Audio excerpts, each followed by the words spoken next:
Want to know the dirty little secret about contractors in the home improvement industry? Check this out. These are homeowners' mistakes. These are jobs that people did, vinyl replacement windows, that they thought this was going to solve their problem. Guess what? It didn't.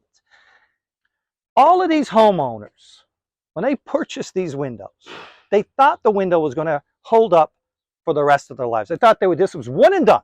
Just going to purchase this product and never have to purchase windows again. That's not how it works in home improvement. This is the dirty little secret. This is the whole idea of getting 3 quotes and going with the lowest price. You go with the lowest price, this is what you get. The thing is that when these windows went in, day one, it looked so bad. They were better than the old wood windows, and people were happy. Unfortunately, over a period of time, they're going to give out, and they're going to rot. Seal's going to break. Screens are going to give out, and they're going to have to redo it again. So do you want to do, when you're going to purchase windows, you want to do it once or do you want to do it twice? And this is the dirty little secret about home improvement. Most windows that are sold today in America, vinyl windows, end up right here in the dumpster.